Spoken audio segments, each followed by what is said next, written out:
Hello, friends. I'm Lamar Oliver, and it is my privilege to serve as the General Conference Petitions Secretary for the Global Methodist Church.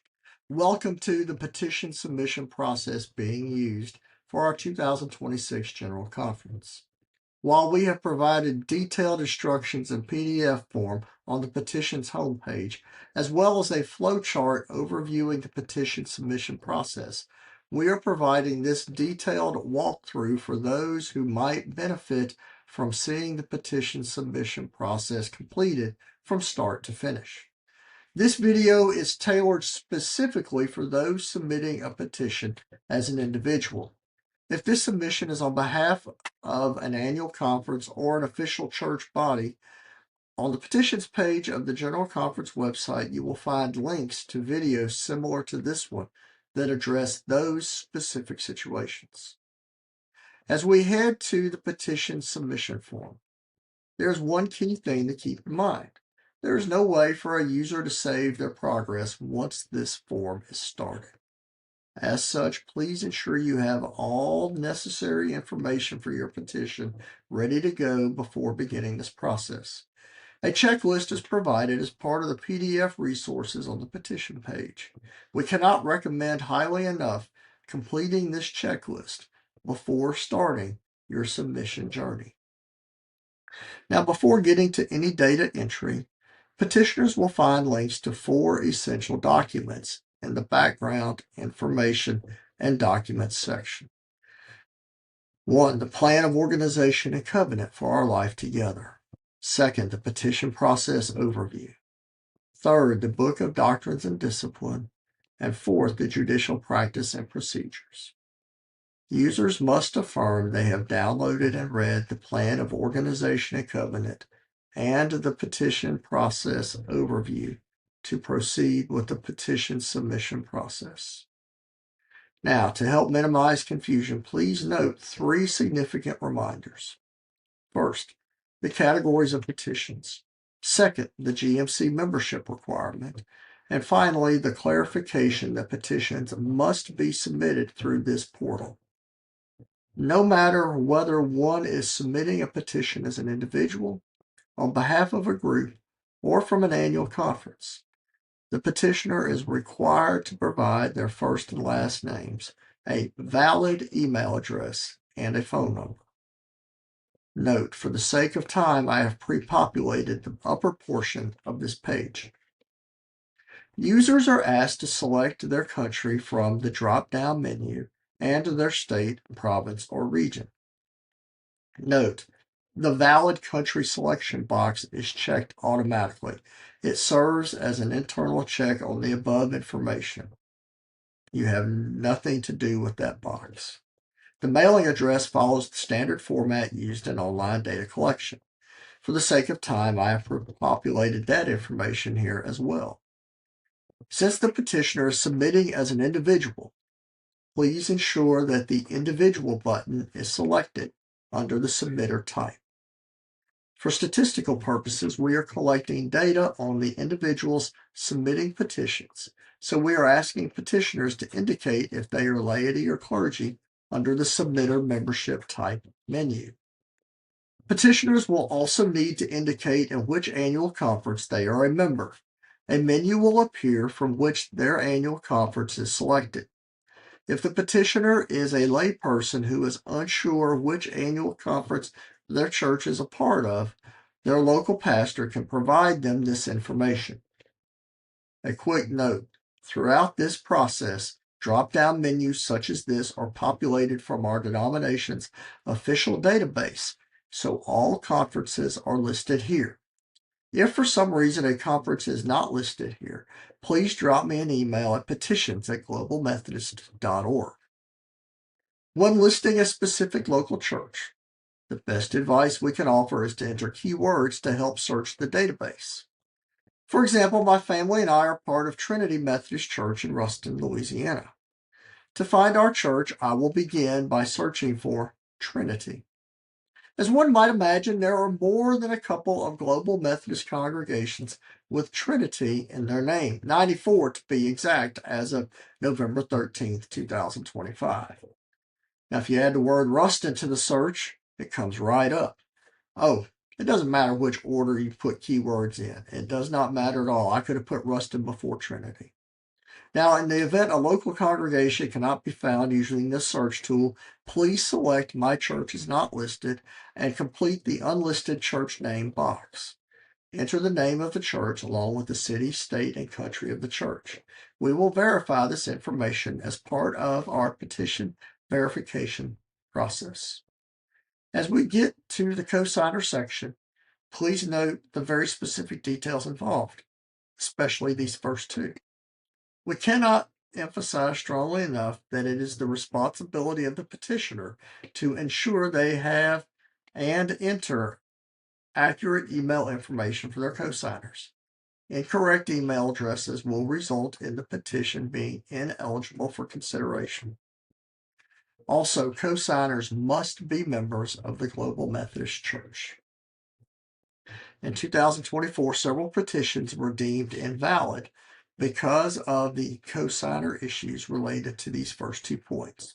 Thus, the strong emphasis here. And yes, all cosigners will be contacted. Once the petitioner has entered the cosigner's information, the petitioner must acknowledge that they have verified the cosigner's email addresses. Now, upon hitting the next button after completing this section, the petition page will appear. If this petition concerns the Book of Doctrines and Discipline or the Judicial Practice and Procedures, choose a selection from the Paragraph Modification Type menu. For petitions dealing with modifying a current paragraph in either document, select which paragraph the petition addresses and the subparagraph if applicable. Those petitions seeking to add a new paragraph to either document must indicate which section of the document this petition addresses.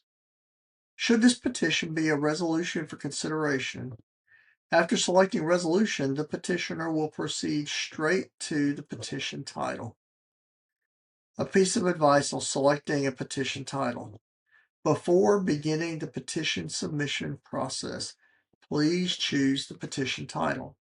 After choosing the title, select 3 to 4 friends to read the petition, and then consider if the title works. A strong, effective title goes a long way in helping delegates and the greater GMC community. One change for 2026 is that the rationale capacity has been increased by 50%. Petitioners have a maximum of 750 characters to lay out the rationale for their petition. Regarding the rationale, please note that any rationale listed in the petition text will be removed. There's more to come about that when we get to the next section of this form. The 750 character limit is absolute. Petitioners are encouraged to take time to craft their rationale to make the best use of the rationale section. Strip away all unnecessary embellishments and get to the heart of the why. Moving forward to the petition text, pay close attention to the instructions listed here. There are specific directions to guide the process. These directions are critical because all petitions must be submitted using this online entry form. There are no file upload options. We're going to look at how to enter petitions both as modification to an existing paragraph and by submitting a petition that adds a new paragraph. Let's start with a petition modifying a current paragraph in the Book of Doctrines and Discipline. For the purposes of this training, I will be using a petition that I will be submitting that modifies an existing paragraph, 706.1.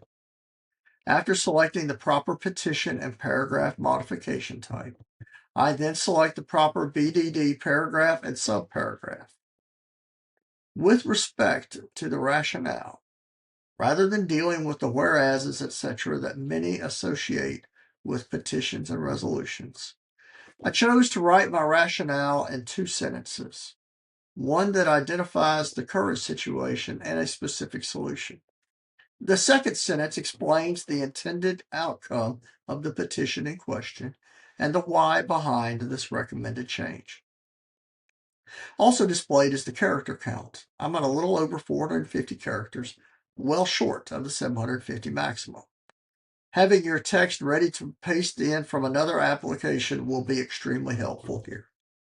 With the rationale completed, let's get to the body of the petition. As I did with the rationale for this petition, I have prepared my modifications in another app so that I can copy and paste. For those using the text box to draft their petition, here's a more detailed walkthrough. Since this is a paragraph modification petition, I start by opening the PDF of the current Book of Doctrines and Discipline, linked in the section above the petition text entry box. I'll select, copy, and paste the subparagraph I want to modify into the text box. Note, I am not going to get into the technicalities of copy and paste, as everyone's system may be set up differently from mine. In this case, I see the text did not paste by paragraph, but by line. I'll clean that up real easily right here. Since I am seeking to delete this part of the paragraph, I will highlight the portion of the paragraph I want to delete, and then I'll go to the Format menu and select Strike Through. A helpful hint to consider is that once you are done with the Strike Through command, go back to the Format menu and deselect the Strike Through command so it does not affect any text you add later. Before starting the petition submission process, I had ready in another app the text of my petition, so I could just copy and paste that text into the entry box here. The petitioner must underline any proposed new text, so I need to go in and underscore the text that I just added. Like the strike through, this is done via the Format menu. Also, suppose a petition is to delete an entire paragraph of the Book of Doctrines and Discipline. In that case, you can simply copy and paste the paragraph into the text box and then strike through the whole thing using the Format menu. Now, before we go to the next page, let's also take a look at this page through the lens of submitting a petition to add a new paragraph to the Book of Discipline. A clarification. If someone wants to add a new subparagraph to an existing paragraph, they would choose the Change Existing Paragraph Modify type, not the Add New Paragraph Modification type. Now, for the sake of this example, let's say I want to add a new paragraph between the current paragraph 706 and 707. After I select Add New under the Paragraph Modification Type menu, I am presented with a list of the sections of the Book of Doctrines and Discipline. Since the paragraph I want to add falls into 700s, I would select Section 7, Conferences. And since I don't have anything to add to the Book of Doctrines and Discipline, I am going to have a little fun here. Recalling the advice I gave earlier about titling a petition, I'm going to go with something very straightforward here. Adding a paragraph just to add a paragraph. Disclaimer, don't get any ideas, friends. This is merely for illustrative purposes only. Also, following earlier advice, I provided my rationale in 2 sentences. One states the current situation. The second presents the solution this petition offers and the why behind it. I'll just paste the body of the petition into the text entry box, and then I'm ready to go on in the process. Finally, let's take a look at submitting a petition that does not address anything in the Book of Doctrines and Discipline or Judicial Practice and Procedures. A resolution. Resolutions are non-disciplinary items considered by the General Conference. Details concerning resolutions can be found in paragraphs 208.13 and 703.1 in the Book of Doctrines and Discipline. All resolutions not part of our social witness or church law shall remain in effect only until the next General Conference convenes, when they may or may not be revised or reapproved. The title of this petition is An Appeal to Christian Perfection and Social Media Practices. As with other petition types, the rationale for a resolution is limited to 750 characters.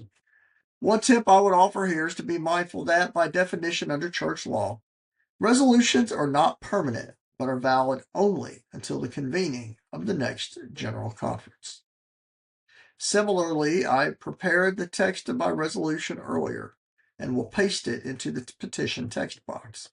Since this is a resolution, there is no need to format the text with strike-throughs or underlines.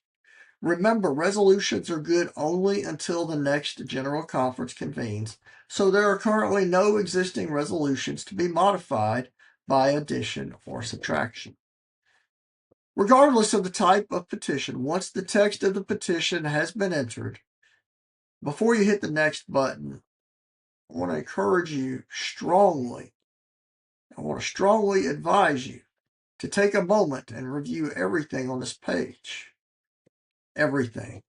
And that'll become obvious at the top of this next page. Are you ready to move on? Hit the next button. Remember when I strongly advised reading through it all before hitting next?